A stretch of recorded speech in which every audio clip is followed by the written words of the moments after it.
Florida State recently missed their August 15th deadline to announce their intention to leave the ACC.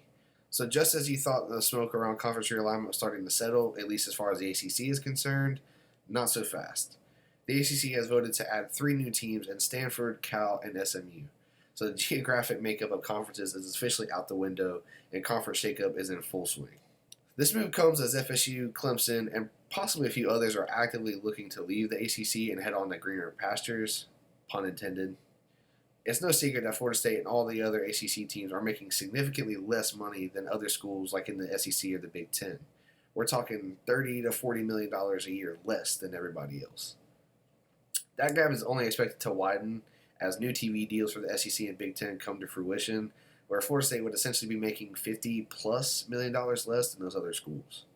Now, FSU and Clemson, among other teams like North Carolina and even Miami, we all want to win championships. We want to recruit well, have state-of-the-art facilities, schedule good games, etc. These things take money, and lots of it. It's a bit unreasonable to shackle FSU or Clemson to making anywhere from $30 to $50 million less than their rivals in the SEC and still ask them to compete on and off the field. Luckily, this is happening to a point, but as far as a long-term solution, the top ACC teams need more money, and unfortunately, they're going to be forced to leave the conference to get it. I don't want to live in a world where Vandy makes more money than FSU because they're in a different conference, although I did enjoy them beating Florida last year. Hey guys, real quick, I just want to take a second and ask that if you're enjoying the content, please consider liking the video and subscribing to the channel. It really means a lot. Now let's get back to it.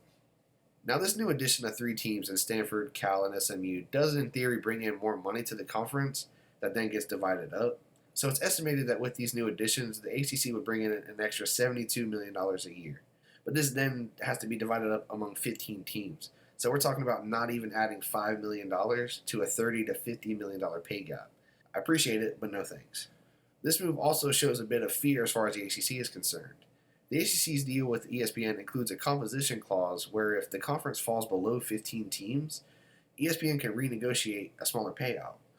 And as they should. There's no reason that they should be paying the same for less value. So with the ACC knowing that Florida State and Clemson are almost certainly leaving within the next 2 to 3 years max, they're looking to add new teams to avoid triggering this composition clause and having to backpedal later in the midst of negotiations. So this is good news in the sense that I think it means that ACC is finally coming to terms with the fact that at least FSU, Clemson, and likely a couple others are getting out. I think this is also a good sign that shows that ESPN is on our side in this one. If they weren't, they would just assure the ACC that they wouldn't pull the switch on this composition clause if FSU and Clemson were to leave.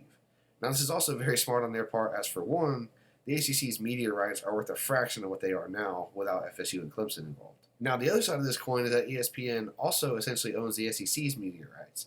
So if Florida State and Clemson and whoever else were to join the SEC, they would in theory still keep the media rights, which should help FSU's case when it comes to negotiating a buyout.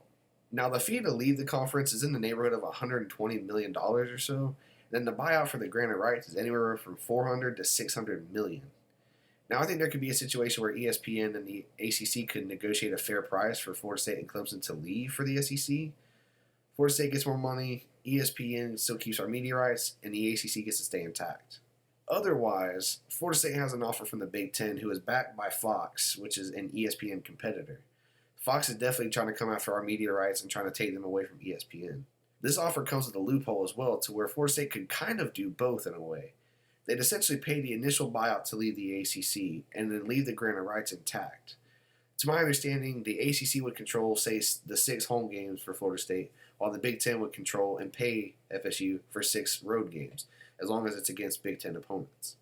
So how does this break down from a money standpoint? Believe it or not, an equal share of the Big Ten's media rights would equate out to around $96 million per year. If you were to split this in half to just cover the road games, that would mean you're getting paid about $48 million. The ACC is currently paying FSU $32 million a year. So even with this approach, you're still getting an extra $16 million more than what the ACC is currently giving you. And this goes to show why FSU and Clemson are desperately looking and needing to find a way out. If they even played half of a schedule in the Big Ten, it would still add out to significantly more money than the crumbs that the ACC is trying to pay. So I would guess it would come down to which conference would prefer to expand like this. The SEC already has some of the Florida market and would love to add to it, while I think the Big Ten would love to take on quite a few ACC teams, but especially to add the state of Florida to their market. And who knows what it does at that point to the rivalry dynamic if they take in both Florida State and Miami. It'll also come down to how much ESPN wants to aid in handling negotiations between Florida State and the ACC. It's kind of a wild scenario and would likely take a few more twists and turns before the dust settles, but one thing is for sure: Florida State and Clemson are going to find a way out. I think it happens within the next 2 years max. I think the announcement comes a lot sooner than that. So I'd say definitely by 2025, Florida State is in a different conference. The other thing that's for sure is that both the SEC and the Big Ten would love to add us to their markets. Florida State and Clemson are huge brands and would add value anywhere. It's just a matter of a bunch of red tape and numbers and contracts and trying to figure out how to grease the right wheels and make this thing happen. I personally can't wait. I think no matter where FSU ultimately ends up, as long as we're out of the ACC, I'm good. Some folks prefer the Big Ten, some folks prefer the SEC. What about you? Where would you like to see Florida State go, and how soon do you think it happens? Let me know in the comments, and let's talk Noles.